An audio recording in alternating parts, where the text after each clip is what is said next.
Ini kita lihat market kita ya. Ini indeksnya teman-teman bisa lihat ya hari ini dan ini sebenarnya udah 3 hari ya. 3 hari cukup bagus ya. Apa sebenarnya yang dikejar oleh indeks? Oke, ya, apa yang dikejar oleh indeks 3 hari ini? Ini adalah dia mengejar adanya peluang terjadinya penurunan suku bunga. Jadi PCI ya, PCI kemarin itu kan turun lumayan di bulan lalu ya. Kita lihat sebentar ini cek ke bulan lalu, bulan sebelumnya di mana PCI waktu itu turun nih ya. Jadi yang sebelumnya 0,3 menjadi 0,1. Jadi ini PCI itu adalah inflasi inti. Jadi inflasi yang mengecualikan kalau di Indonesia kan mengecualikan bahan pokok dan sebagainya yang fluktuasi itu ya. Nah, ini dia dapat adalah 0,1 artinya turun gitu ya, semakin turun. Jadi membuat membuat market itu mencoba untuk memprice in untuk penurunan suku bunga 2 kali. Jadi di antara September nanti dan di Desember. Jadi ini sedang memprice in ke arah situ ya. Nah, kemudian nanti kita akan lihat, nah ini tanggal 2 ya. Tanggal 2 itu berarti besok. Besok itu jam 8.30 malam. Ya, jam 8.30 malam itu akan ada pidato The Fed. Itu kalau nggak salah di Eropa ya. Dia akan melakukan pidato. Nah, di sini nanti kita mungkin akan bisa melihat ya, kira-kira The Fed itu akan arahnya kemana. Kalau lihat data-data yang ada, itu peluang untuk penurunan suku bunga cukup besar. Nah, sekarang apa yang harus kita lakukan? Apakah kita memprice ini tuh, Mbak? Kita balik ke seasonalnya. Ya, ini kan awal Juli ya. Awal Juli kalau kita lihat seasonal untuk indeks harga saham gabungan atau kecenderungan yang ada di indeks harga saham gabungan itu kira-kira bulan Juli. Kita lihat ke bawah ya.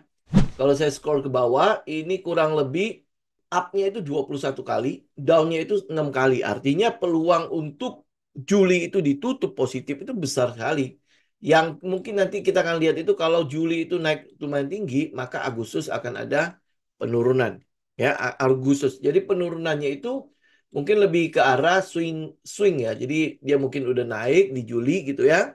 Kemudian ada swing low-nya. Jadi ini Agustus ya. Dan kalau kita lihat dari ini periode dari tahun 98 ya. Tahun 98 ini berarti kurang lebih 27 tahunan ya.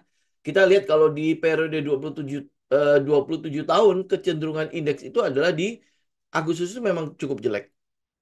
Ya di sekitar 46%. Jadi total 26 tahun 14-nya itu adalah turun, 12-nya itu naik ya. Jadi kurang lebih sekitar 46%. Jadi ini adalah bulan-bulan jeleknya lah ya di bulan Mei, ini bulan Mei, bulan Agustus, bulan September dan bulan November. November apa Oktober ini? Iya, November ya. Itu adalah bulan-bulan jeleknya indeks harga saham gabungan. Bahkan kalau teman-teman lihat ya di Agustus, ya ini mungkin udah sering kita bahas kalau seasonal ya. Di Agustus itu seringkali ada rekor-rekor penurunan yang lumayan tinggi selain di bulan Maret ya. Kalau lihat Maret itu mungkin karena Maret habis laporan keuangan ya, laporan keuangan jadi akhirnya nih kayak misalnya nih tahun 2020 itu turun 16,76%. Tahu ya waktu 2020 kenapa turun 16% lebih? Karena COVID kan. Ya, jadi dia turun lumayan dalam. Nah, di tahun 2008 ini adalah waktu periode di mana krisis terjadi ya, krisis dimulai itu turun 10% di bulan Maret ya. Tetapi teman-teman kalau lihat di bulan Agustus September ya Agustusnya memang 6%, tetapi Septembernya 15 dan Oktobernya 31% lebih ya. Kemudian kita lihat lagi ya periode di mana 2005 itu Agustus. Ini kan 2005 itu harusnya tahun itu cukup stabil ya. Tapi di Agustus turun sampai 11%. Kemudian ya kita lihat yang stabil. Kalau lihat yang ini 98, kita tahu lah semuanya 98 ya. Di situ Agustus turun 28,9%. Ya, jadi rekor-rekor yang gede-gede itu memang rata-rata ada di sekitar Agustus lah. Nah, bahkan yang mungkin yang kita mau lihat itu adalah pada tahun-tahun yang biasa-biasa saja, bukan krisis. Dia dia di bulan Agustus memang cenderung jelek.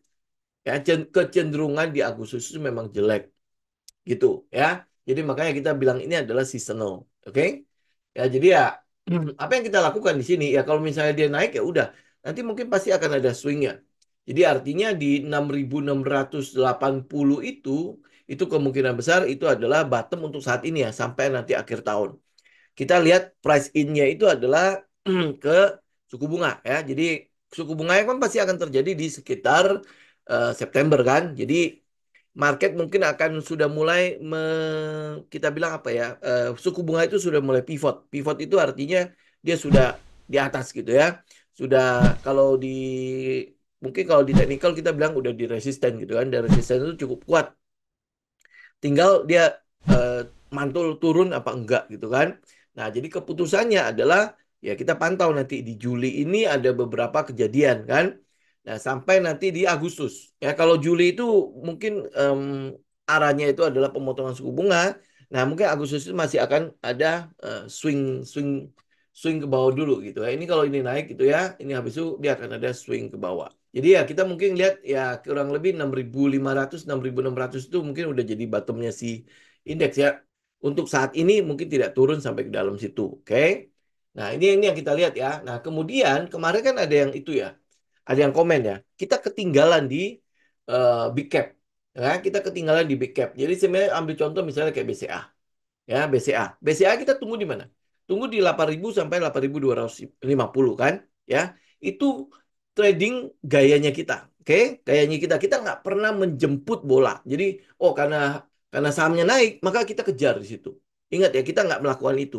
Yang ada itu adalah kita menunggu. Kalau misalnya harga menuju ke sana, harga menuju ke tempatnya kita, ke area yang kita mau, nah itu kita tunggu ya di situ. Jadi tidak pernah kita menjemput bola, ya. Oh, gara-gara kayaknya ini lanjut naik terus gitu kan. Maka kita harus mengejarnya. Ingat, saya udah sering berkomentar ya. Kita tidak pernah mengejar harga. Yang kita lakukan adalah kita menunggu di mana haltenya. Halte menurut setupnya kita. Oke, itu satu. Jadi selalu kita menunggu di halte. Jadi kita nggak pernah trading, oh gara-gara dia naik gitu, dia lari, maka kita harus kejar.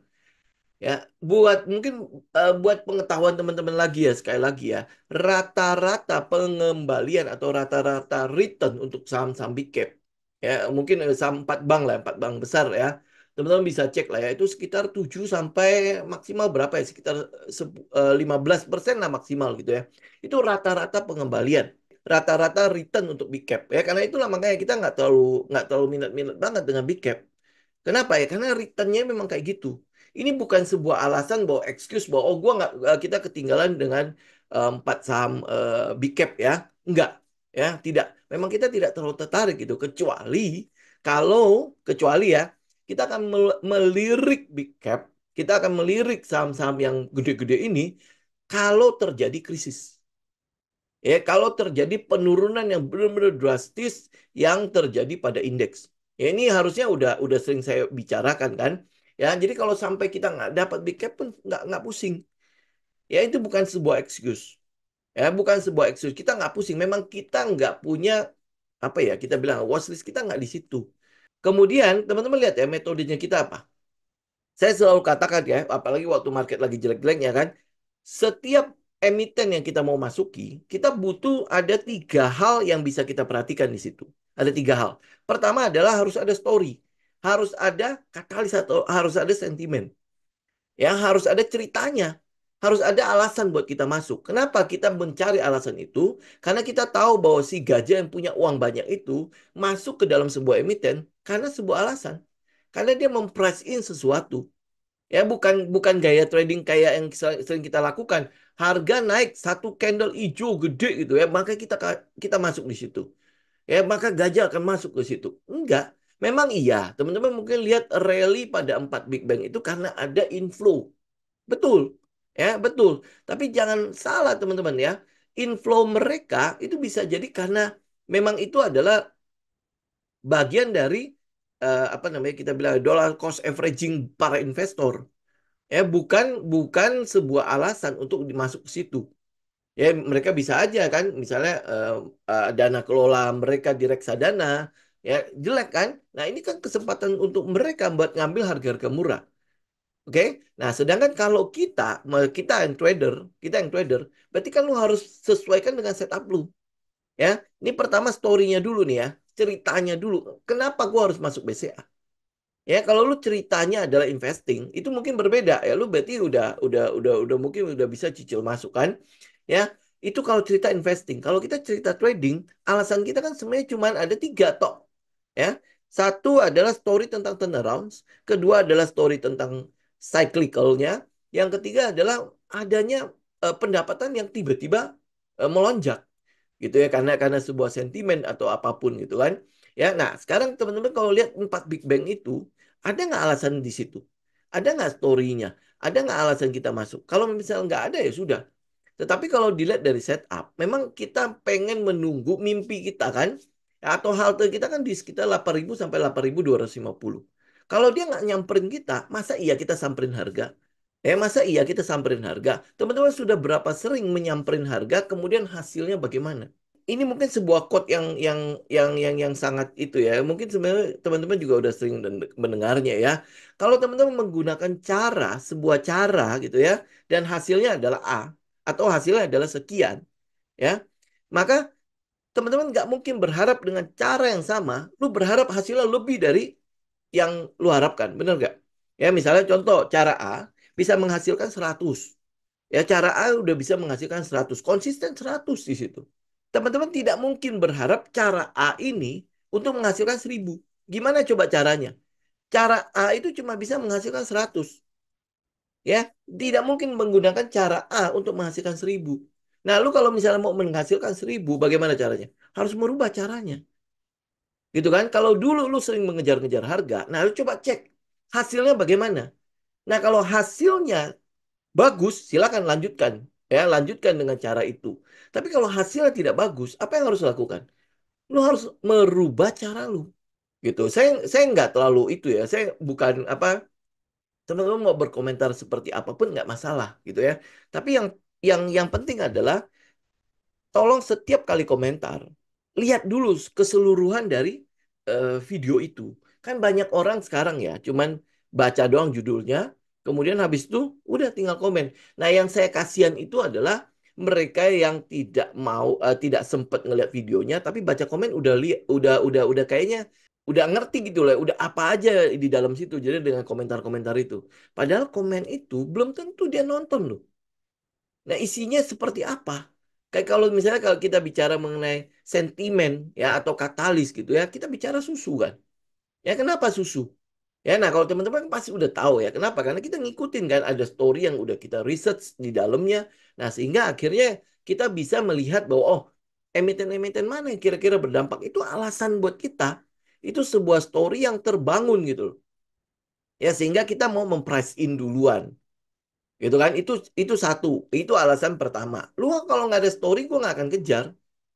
Kalau nggak ada ceritanya, ngapain gitu loh.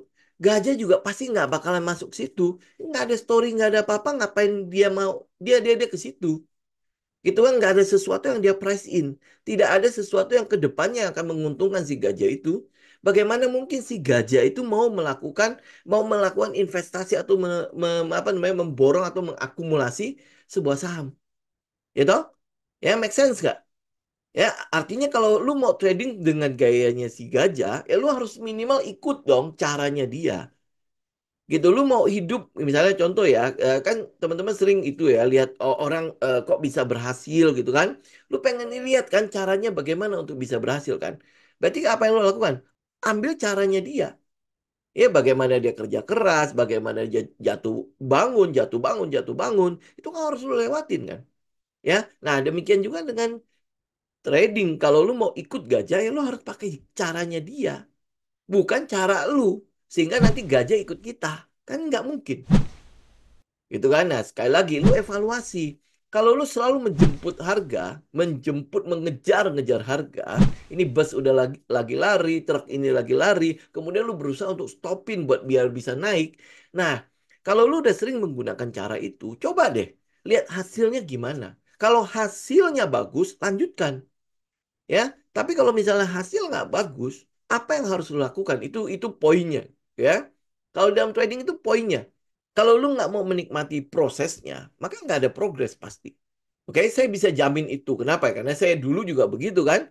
Apa yang kalau harga udah mulai naik, ini kalau misalnya dulu bahkan saya menggunakan satu metode yaitu apa? Kalau dia hari ini top gainer, maka besok kemungkinan besar dia masih akan ada kenaikan. Maka saya kejar itu. Itu dulu, coba bayangin, top gainer berarti kan dia sudah naik berapa besar. Ya, kalau dari sisi supply demand, kita udah nggak bisa katakan dia murah harganya. Betul nggak? Akan jauh lebih sedikit buyer dibandingkan dengan seller kalau misalnya dia sudah top gainer. Apalagi sekarang udah ada yang kalau up itu bisa 100%. Ya, ya teman-teman bisa lihat lah. Sekarang udah ada saham-saham yang di daerah ini akselerasi, papan akselerasi itu ya kalau naik satu aja bisa naik 100%. Ya, lu kejar lah di situ. Oke, nah yang kedua, kalau yang pertama ada story, yang kedua dia mesti ada sektoral yang mensupport. Kalau sektoralnya tidak mensupport, berarti kan dia naik sendirian. Aneh nggak lu menurut lu? Ya aneh nggak? Kalau misalnya dalam satu perusahaan gitu ya, itu kan berarti timnya ada namanya marketing, ada namanya keuangan, ada namanya HRD, ada namanya apa gitu kan. Nah, tiba-tiba marketing jalan sendiri, tidak disupport oleh keuangan dalam hal iklan segala macam. Itu segala macam. Coba bayangkan, bagaimana coba perusahaan itu? Ya pasti pasti akan ya terombang-ambing lah marketingnya bagus. Tak kalau marketingnya bagus tanpa support oke gitu kan. Tapi bisa nggak sih tanpa support dia asik aja sales ya asik aja berjualan gitu kan. Sedangkan di gudang nggak pernah kirim atau kirimnya lama banget. Kira-kira gimana penjualannya? Kan dia tidak saling mensupport kan. Ya kan?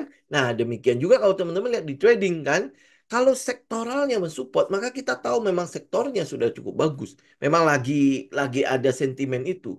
Jadi sentimen tadinya subjektif, yang menurut kita doang gitu kan, nah ternyata direspon.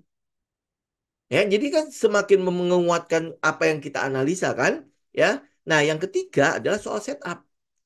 Soal setup. Nah, kalau setup lu mengejar-ngejar harga, gue nggak tahu setup seperti itu. Oke? Nah, tapi kalau misalnya setup lu mungkin ada supply demand lah, mungkin ada namanya golden cross lah, masih bagus ada golden cross gitu ya. Masih ada apa, mungkin ya teman-teman pakai apalah setup yang aneh-aneh, silakan teman-teman sebutkan lah. Itu adalah setup. Kenapa butuh setup? Itu sama. Teman-teman kayak yang saya contohkan, lu pakai cara A, hasilnya berapa? Kalau hasilnya 100, ya udah cara A itu lu tahu dia akan menghasilkan 100. Nah, cara A itu adalah setup. Lu pakai setupnya Golden Cross lah, Ichimoku Clock lah, atau mungkin lu pakai Heiken Ashi lah, bla bla bla segala macam gitu ya. Nah, kalau lu pakai itu, maka lu tahu sebenarnya dari setup yang lu pakai itu hasilnya berapa. Itu lu udah tahu. Nah, kalau misalnya lu nggak ada setup, artinya apa? Lu cuma tebak-tebak menebak harga, hasilnya pun lu nggak bisa pastikan. Misalnya, oke, sekarang gue masuk nih, oh ternyata BCA gue dapat 100%. Ya, 100%. Nah, lu bisa ngulangin nggak hal itu? Itu namanya setup. Ya, kalau lu bisa mengulangi hal yang sama, dengan cara yang sama, lu bisa dapetin hal yang sama, nah, itu namanya setup. Itu namanya strategi, itu namanya trading system. Ya, kalau lu cuma tebak-menebak harga, ya pasti lu akan susah mengulangi hal yang sama. Nah, lu bisa dapat 100%. Kenapa? Karena luck lu doang, karena keuntung apa? Untung doang. Apa lu waktu itu memang lagi untung aja beli beli murah. Gitu. Itu ya gimana ya? Lu kayak ngitung cap cip cup gitu loh, kembang kumcup gitu. Oh, gue beli ini. Nah, bagaimana lu mengulanginya lagi? Apakah dengan cap cip cup itu lu bisa menghasilkan hal yang sama? Nah, kalau iya lu bisa menghasilkan hal yang sama, ah, itu namanya setup. Ya, lu bisa mengulangi hasil yang sama dengan cara yang sama. Lu masuk mungkin ya harganya apa emitennya pasti banyak kan di mana-mana sahamnya pasti macam-macam gitu kan. Nah, kemudian harganya juga pasti macam-macam. Tetapi lu memasuki emiten tersebut dengan hal yang sama, dengan cara yang sama. Contoh misalnya kayak kita ada setup namanya money spot. Ya, berarti gue cuma ngelihat money spot gitu. Oh, ada money spot di situ. Gue tahu mechanical dari money spot itu seperti apa. Nah, kalau gue masuk situ, gue tahu hasil yang akan gue hasilkan itu segini. Gitu kan? Atau komet gitu kan? Oh, kalau gue masuk dengan gaya komet, maka hasil gue segini. Gitu. Gue tahu gitu loh bagaimana cara mengulangi hal yang sama. Ya, karena itulah makanya kalau lu bilang trading itu membosankan, iya. Karena kita butuh hal yang sama yang berulang, begitu berulangnya itu konfirmasi, kita masuk. Keluarnya kapan? Ya tinggal teman-teman ya terapkan hal yang sama yang sering lu lakukan untuk TP. Ya lu mau pakai fix percentage TP lu berapa? 1:3, reserve ratio-nya dan lain sebagainya. Itu yang lu lakukan. Lu lakukannya berulang. Jadi sesuatu yang berulang, ya. Jadi kayak kita, makanya kita sering bilang ya, lu ngasah pisau, pisaunya itu sama, bukan lu ganti pisau, terus lu asah lagi. Ini pisau udah gua asah nggak tajam, lu buang pisaunya, asah lagi yang lain. Padahal teknik mengasah lu yang salah. Ya lu mau ganti berapa banyak pisau pun hasilnya akan sama. Jadi yang mesti lu ganti apa? Teknik mengasahnya toh, bukan pisaunya. Pisaunya ya sama, besinya ya pasti sama segitu. Gitu. Nah, nanti kalau misalnya mungkin punya uang lebih, lu bisa pakai robot, ya, lu bisa lengkapi dengan teknologi dan lain sebagainya. Itu mungkin akan jauh lebih presisi kan. Tapi kalau nggak bisa, ya lu pakailah yang namanya latihan, lu pakailah yang namanya evaluasi, lu pakailah yang namanya review, gitu ya. Jadi bukan bukan lu ganti. Ya, lu mau mencari pola yang sama yang bisa lu terapkan, di mana lu tahu kalau gue menerapkan pola itu hasilnya begini, gitu. Ya, itu yang harusnya dilakukan oleh trader, bukan pada saat harga lagi naik nih. Oh ya udah gue kejar. Ini kan sama aja lu bikin kayak itu ya, cap cip cup kembang nguncup kan, ya. Nah, habis itu apa? Ya, kemudian habis itu dia turun ya, lu kejar. Nah, pada saat dia turun, ini saham bagus, ya, fundamentalnya oke. Nah, kalau fundamentalnya oke, maka gue tinggal top up aja terus gitu. Ya, nanti dia pasti akan naik lagi. Itu bukan cara trading. Ya, makanya sekali lagi, kalau lu sering melakukan hal seperti itu, hasilnya gimana? Kalau hasilnya bagus menurut lu, ya lanjutkan. Tapi kalau nggak bagus, saran saya apa? Ganti rutinitas lu, ganti kebiasaan lu, ganti apa yang lu sudah lakukan sekarang dengan sesuatu yang lebih baik, sesuatu yang lebih sistematis, gitu. Ya, cari trading system memang tidak mudah. Iya, tidak mudah ya, tetapi pasti bisa. Lu pasti bisa. Apa yang dilakukan oleh Warren Buffett, kita ngomongin kalau investasi ya, dia melakukan hal yang sama. Apa yang dilakukan oleh Lo Keng Hong? Dia mencari hal yang sama. Ngomongnya aja harga Mercy, harga bajai. Nah, tapi untuk menerjemahkan harga bajainya itu, dia punya mechanical-nya. Gitu ya. Kalau lu bilang Mark Minervini, ya Mark Minervini dia menerapkan hal yang sama. Ada namanya volatility contraction pattern. Itu caranya dia. Ada yang namanya Sam Seddon. Sam Seddon itu pakai cara apa? Pakai cara namanya supply dan demand. Dia menggunakan cara yang sama. Ya lu lihat kalau misalnya ke belakang-belakang lah ya kayak Jesse Livermore segala macam. Dia buy high sell higher. Buy high sell higher itu caranya bagaimana? Dia kan pasti ada mechanical-nya. Darvas terkenal dengan Darvas box-nya ya. Jadi kalau dia bikin box begitu breakout dari box ya masuk. Itu mengulangi hal yang sama. Itu namanya setup. Itu namanya trading system. Ya, kalau Darvas bisa menang, Darvas bisa dapat 2 juta US dollar, kalau Jesse Livermore bisa menjadi miliarder ya. Kalau misalnya Mark Minervini bisa bisa survive, bisa menghasilkan sampai hari ini dia masih ada. Kalau misalnya Warren Buffett bisa jadi, Lo Keng Hong bisa jadi. Nah, kenapa kalau kita pakai cara yang dia tidak jadi? Kenapa coba? Ya, karena lu terlalu pede sehingga menyepelekan yang namanya risk management. Ya ternyata selain yang namanya trading system, lu perlu lo melengkapi trading system lu dengan bagaimana lu mengolah resiko. Karena kita tidak bisa berharap trading system kita 100% menang. Oke, 100% holy grail. Ini juga sering saya challenge kan.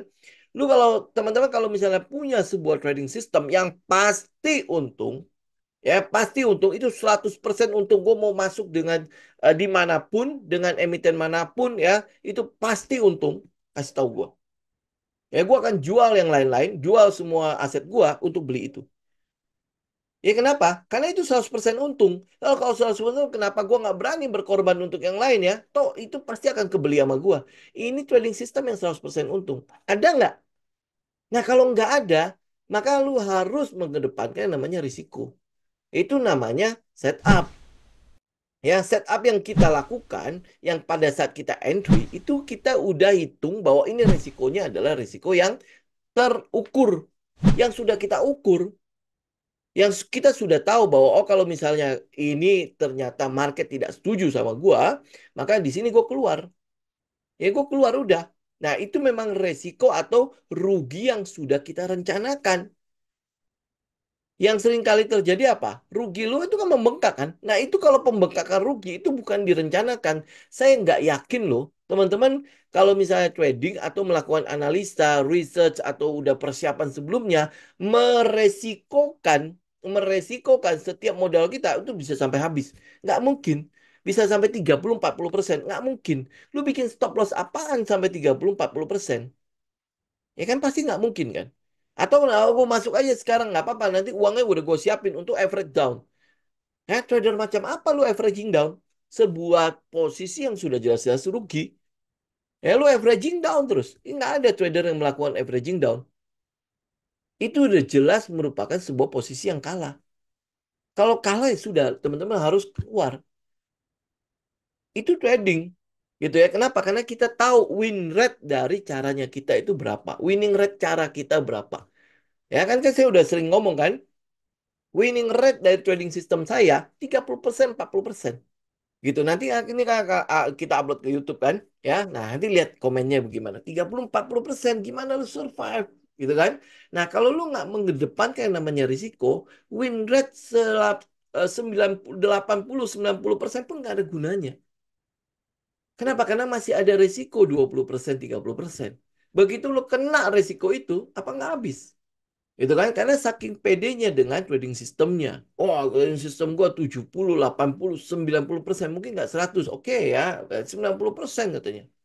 Saking pedenya sama trading sistem lu lupa untuk memperhitungkan resiko. Karena resiko itu bisa muncul di mana saja. Gitu kan? Itu poinnya gitu loh. Kalau teman-teman mau trading dengan cara yang benar, perhatikan itu semua. Ya, tiga hal. Memang harus ada katalis, harus ada story, harus ada alasan gua buat masuk ke dalam sebuah saham. Ya, bukan berarti oh BCA bagus, BBRI udah turun banyak, ini udah pasti harga murah. Betul, ini turun banyak, ini udah pasti harga murah. Betul. Tapi kan lu mesti terjemahkan harga murah lu di mana. Nah, kalau kita terjemahin harga murahnya adalah harga dengan resiko yang kecil, resiko yang terukur. Itu terjemahan kita kalau harga murah. Gitu. Jadi bukan sembarangan. Ini naik, oh udah naik dari 4.200 menjadi 4.600. Maka gua harus kejar ini. Lu lihat nggak posisi candle-candle kayak gini? Ya. Kemudian dua candle itu udah doji. Artinya apa? Sangat mungkin dia siap untuk turun ini. Ya betul ya? Ya. Kemudian kalau lu lihat strukturnya untuk BBRI itu ini dalam keadaan downtrend ini. Berubah trend juga belum. Perubahan trend sudah terjadi belum pada BBRI? Belum. Kalau BCA iya, dia memang masih dalam kondisi uptrend. Turun sampai ke 8.000, 8.250 pun itu masih dalam keadaan uptrend secara strukturnya. Jadi nggak heran kalau BCA itu apa mantulnya bisa dengan sangat cepat seperti itu. Tapi BBRI, BBNI, BMRI dia butuh menyelesaikan strukturnya dulu. Berarti dia harus ada changing of karakternya dulu kan, ya. Nah, kalau sekarang oh iya sekarang udah mulai net inflow, net inflow. Kalau saya lihat ya secara keseluruhan indeks harga saham gabungan masih lebih cenderung dipengaruhi oleh saham-saham yang itu lah yang kemarin-kemarin itu yang masih sahamnya si PP. Ya kayak brand segala macam itu masih masih ditopang oleh saham-saham itu gitu. Jadi pergerakannya belum benar-benar positif sekali. Tapi iya, kalau teman-teman lihat dari sentimen, betul market sedang memprice in untuk dua kali pemotongan suku bunga. Dia sedang memprice in untuk itu. Karena itulah makanya di minggu yang lalu saya memang udah mencoba untuk masuk ke dalam saham-saham yang kita pilih. Ya memang agresif, iya. Tapi kan teman-teman tahu ya, resiko menjadi agresif adalah kemungkinan besar dia akan kena stop loss duluan kalau seandainya price in-nya nggak kena. Ternyata nanti di bulan nih misalnya nanti tanggal 2 nih, ternyata Jerome Powell-nya itu ngomong, oh enggak, belum. Ini kita masih ngelihat inflasi masih cukup tinggi, ya kemungkinan besar kita masih akan bertahan untuk waktu yang akan lama. Ya itu kan akan merubah lagi suasana. Itu kan apakah nanti di bulan Agustus ada pernyataan-pernyataan yang tiba-tiba mengejutkan? Ya kan sangat mungkin terjadi kan? Ya kan? Nah, ini kalau kita lihat seasonalnya mungkin saja seperti itu. Tapi kalau teman-teman lihat ya, empat big bank ini paling yang bagus BCA. Sekarang kalau teman-teman lihat BBRI, ini kalau udah doji di situ. Kemudian habis itu teman-teman lihat BBNI. Apa yang lu mau lihat di situ? Ya nih BBNI. Nah, udah mulai mengecil nih. Ya, candle-nya udah mulai mengecil. Bisa tembus nggak ya 4.000 4.800? BMRI. Ya, saya tidak akan buru-buru, teman-temannya. Teman-teman lihat ya, BMRI bisa tembus 6.350 nggak? Kalau dia bisa tembus, itu artinya sudah mulai terjadi change of character. Kalau dia sudah mulai terjadi perubahan pada karakternya, oh ya oke. Ya kita mungkin akan tahu ini akan ada daerah sideways-nya. Berarti set satu kan mulai kan? Ya kan? Nah, jangan jauh-jauh di situ. Teman-teman bisa lihat Astra International itu juga sudah mulai. Nih, ya. Ini kan kita udah lihat kan, kemungkinan besar itu adalah bottomnya. Ini atas nasional ya. Nah, kalau indeks itu bertahan di atas 6.600, 6.500, itu dia akan bertahan di situ, maka kita ngelihat aset nasional mungkin juga akan mulai bertahan. Ya, mulai bertahan. Kalau dia mulai bertahan ya, kita mungkin akan lihat set satunya mulai terjadi gitu ya. Nah, kita nggak perlu buru-buru. Kita cuma butuh konfirmasi. Gitu daripada kita buru-buru masuk kemudian kena stop loss, malah psikologi kita yang kena. Ya what for gitu. Betul nggak? Ya. Jadi kalau trader dia butuh konfirmasi. Nah, kalau mungkin ya teman-teman kalau misalnya jam terbang udah lebih tinggi gitu ya, ya konfirmasi itu mungkin bisa datang kedua ya. Teman-teman mungkin bisa mulai apa kayak kita bilang apa ya, udah ada instingnya gitu ya. Oh, kayaknya ini jadilah. Gitu ada kalanya kayak gitu kan. Ya, nah tetapi kita tentu akan jauh lebih apa namanya konsisten mengikuti yang namanya mechanical. Ya, mechanical syarat dan ketentuan lu udah bikin. Nah, lu tinggal ikutin itu aja. Nah, kalau gue ikutin ini, gue tahu hasil gue berapa. Gitu, gue udah tahu hasil gue berapa. Gitu, daripada kalau misalnya gue nggak ngikutin apa-apa, nah lu tahu nggak hasilnya? Pasti lu meraba-raba kan hasil lu. Ya, kalau caranya yang lu lakukan sekarang sudah pasti menghasilkan sekian, ya atau rata-rata sekian, jangan bilang pasti, ya. Lu menggunakan cara A, rata-rata yang lu dapat misalnya 10-20%, ya. Maka lu tahu dengan gue cara A, gue puas dengan 10-20%. Nah, kalau dengan cara A, gue mau dapatnya 50%, mungkin nggak? Ya udah pasti tidak mungkin.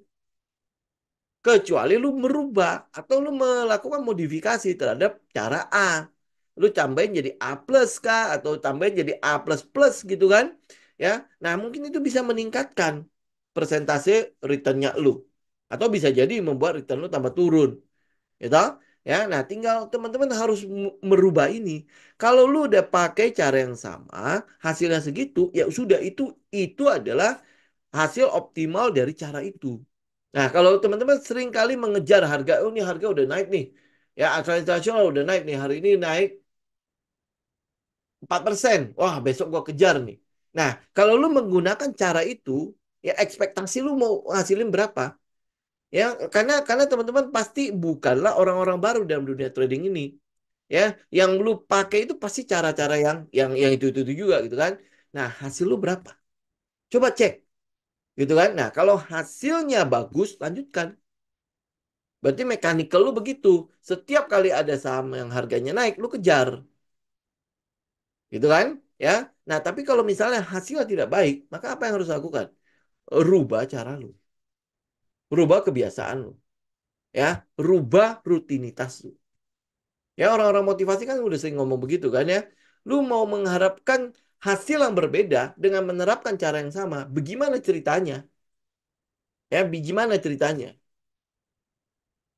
Ya nggak bisa kan ya kayak gini lah kita bilang lah dalam hidup sehari-hari gitu ya lu tahu pabrik lu punya satu mesin ya mesin ini dikerjakan 24 jam maksimalnya ngasilin 100.000 piece ya dalam sebulan oke sudah 24 jam kerja kemudian lu maksa mesin ini untuk menghasilkan 500.000 piece barang bisa nggak? Ya udah pasti nggak bisa. Yang harus lu lakukan apa? Tambah mesin. Gitu? Lu harus tambah mesin. Tambah 3 mesin.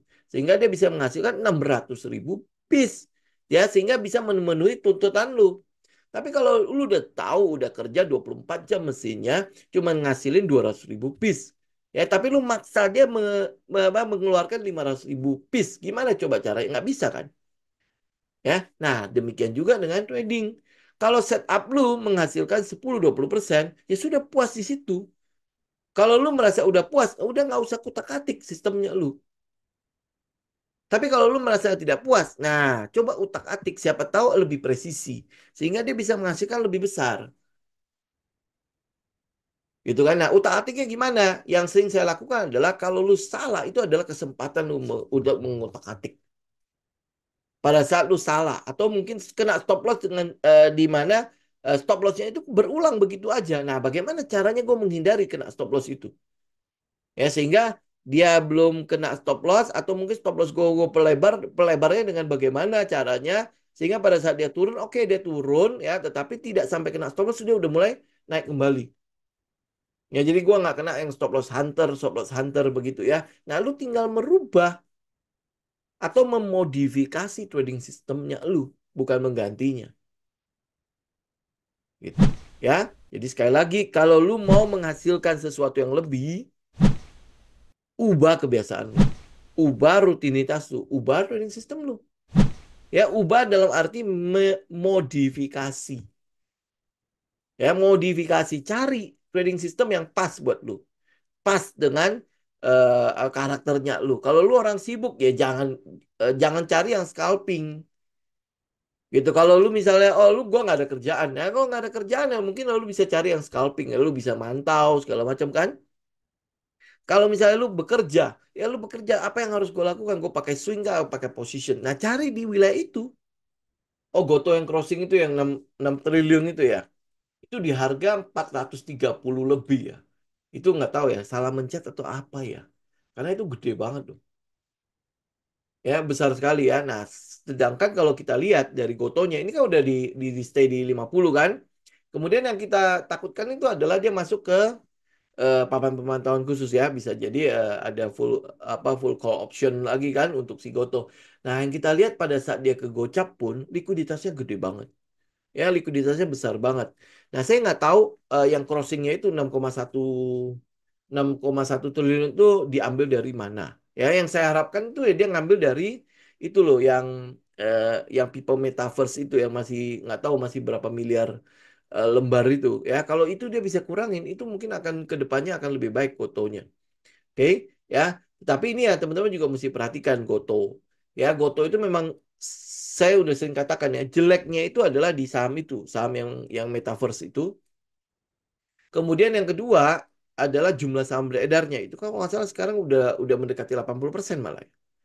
Ya, benar ya. Sudah mendekati 80% untuk si Gotonya untuk saham beredar yang ada di masyarakat. Ya itu udah saya bilang sih udah merupakan sebuah angka yang cukup fantastis ya. Ya, nah kalau teman-teman berharap apa di Goto? Ya, kalau lihat dari ini mekanisme yang sedang dibangun saat ini, memang banyak yang cukup optimis termasuk saya. Ya, termasuk saya masih cukup optimis untuk Goto ke depannya. Tetapi kalau lihat dia digocap, ya saya lebih baik nggak dulu deh. Kita kita tunggu sampai dia punya pergerakan ke atas. Kenapa? Karena lu udah digocap ya. Sayang gitu loh. Mereka kan otomatis modal kita kan otomatis apa namanya eh, terkunci di situ. Nggak bisa diapa-apain loh gocap. Ya kan terkunci di situ. Jadi udah saya akan mencari posisi yang lain dulu sampai dia ada di agak ke atas. Jadi ya mungkin masih ada jarak untuk kita bermain di situ. Ya, kalau misalnya dia digocap, nah ini yang saya nggak mau. Modal saya cuma terkunci di situ. Ya daripada modal saya terkunci, lebih baik udah saya lebih baik saya ngeliat dulu yang lain. Walaupun oke, kita ngelihat memang ke depannya ada prospek untuk si Goto. Ya, prospeknya banyak kok. Kita lihat kayak TikTok itu kan sekarang masih jalan kan. Tokopedia kan masih jalan ya. Nah, kemudian dia kan punya namanya recurring income. Ya, recurring income dari Tokopedia. Ya, kemarin berapa ya? 25% kan. Dan itu cukup gede. Itu sekitar 300 miliar lebih per 3 bulan. Ya, itu cukup besar untuk si Gotonya sendiri. Maksudnya untuk operasional si Gotonya sendiri cukup gede. Ya ini kalau kita lihat ya. Kemudian dari manajemennya Goto juga udah mulai jual-jual kan, udah mulai jual-jual yang kira-kira nggak terlalu produktif kayak misalnya Goto Logistik ya mulai-mulai dibuang ya. Jadi mereka mulai berkonsentrasi pada financialnya. ya financial entah itu GoPay kah atau yang Gojeknya dan lain sebagainya. Nah, kalau dia bisa fokus di situ, ya kita mau lihat nanti agak ke depannya. Kalau harga segini, ya mungkin kalau buat saya ya, karena harganya modalnya otomatis kekunci begitu saya nggak mau. Ya kita nggak bisa trading di modal yang terkunci begitu kan. Ya, lu mau stop loss di mana? Stop lossnya udah pasti di situ. Ya, udah di situ aja. Ya memang ini harga yang paling murah udah. Kalau lihat dia masuk ke FCA itu kayaknya sih agak-agak jauh lah. Karena likuiditas yang dia dia yang saat ini terjadi pun itu masih gede, masih besar sekali. Kan ada ketentuan FCA yang paling baru ya. Dalam 3 bulan itu transaksinya itu tidak kurang dari berapa ya? Lima berapa berapa miliar lah ya. Teman-teman cek lah itu. Ya kita lihat sih memang susah lah si Goto itu untuk masuk ke situ karena likuiditas yang ada saat ini itu masih cukup besar. Ya nih, teman-teman bisa lihat ya, volumenya juga masih gede banget, masih cukup besar lah volumenya itu untuk dia masuk ke area tersebut. Cuman ya kalau buat buat saya, konsen saya itu lebih ke arah modalnya loh, modalnya ke lock. Nah kalau modal ke lock saya nggak mau. Ya, itu artinya kan kita nggak punya ini loh, nggak punya kuasa untuk melakukan apapun di situ karena ya dia cuma di 50 51 50 51. Kalau gue ngantri mau keluar di 51 itu antriannya baik banget. Jadi ya saya mungkin tidak. Tapi kalau lihat prospeknya memang masih tetap bagus. Ya cuman ya dari sisi harganya saya nggak mau. Kemudian jeleknya yaitu tadi yang saham-saham yang masih ada di yang itu ya masih yang Rp2 itu yang dia bagi-bagi itu. Ya, itu satu yang teman mesti perhatikan. Kemudian saham beredar di masyarakatnya itu udah cukup besar. Kayaknya udah di atas 8, udah 80 kali ya. Terakhir saya lihatnya masih 78. Nggak tahu sekarang. Kan dia jualan terus tuh. Ya, masalahnya dia lepasin terus. Oh ya, tadi teman-teman sempat lihat TAPG nggak? Ya, TAPG itu saya berharap dia money spot kemudian mencuat gitu ya. Nah, ya, tuh. Ini ya. Cuman nggak berhasil ngambil 585 nih. Ya nggak tahu besok besok berhasil nggak. Soalnya ini banyak HK nih hari ini. Nih kalau dia berhasil tembus, enak nih. Karena udah berhasil tembus dari ini kan nih EMA 50, EMA 20 di situ. 200 sama 50 di situ. Ya kan daerah sini kan money spotnya kan. Anda bisa lihat ya. Tuh ya dia udah sempet turun, plak, ke daerah situ lagi ya. Kemudian udah berapa hari tuh doji.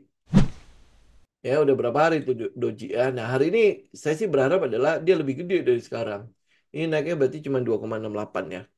Ya, jadi ya kita lihat deh besok. Besok dia bisa nggak lanjutin sebuah trend ya tembus di atas 585 ya 585. Jadi mungkin ada peluang lanjut kali ya ngetes lagi kembali ke atas. Ya minimal nutupin gap ini dulu deh.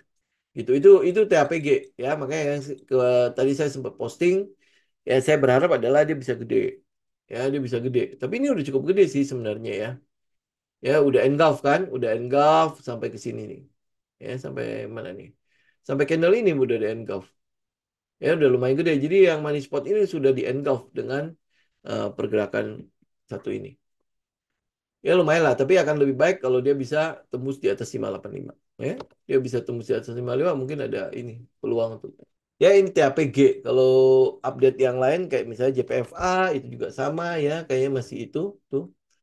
Ya ini tinggal brook gitu ya break apa enggak ini kan rally best ya moga-moga habis itu rally lagi ya ini lihat volume kan nggak ada di sini ya kemudian habis itu apa saham yang masih kita lihat kayak misalnya WLTJ ini mungkin tunggu ini ya kumdetnya kapan ya dia ya Terus perhatikan aja kumdetnya ya daerah kumdetnya tapi kalau lu udah punya JPFA udah ya kita mungkin udah nggak tahu lihat WLTJ tapi kalau kita lihat ya story untuk si susunya itu memang lebih pas ke WLTJ sih. Ya cuma ini agak mahal aja ya, mahal aja ya, tapi memang masih di daerah SOS. Oke teman-teman, saya pikir untuk hari ini sekian dulu ya. Kita hari Rabu mungkin saya nggak sempat, jadi kita mungkin nanti akan ketemu di hari Jumat aja ya. Jumat untuk itu ya, untuk update closing marketnya. Ya, oke. Thank you semuanya untuk waktunya. Kita ketemu di hari Jumat yang akan datang ya. Oke, God bless. Thank you untuk waktunya. Saya izin pamit.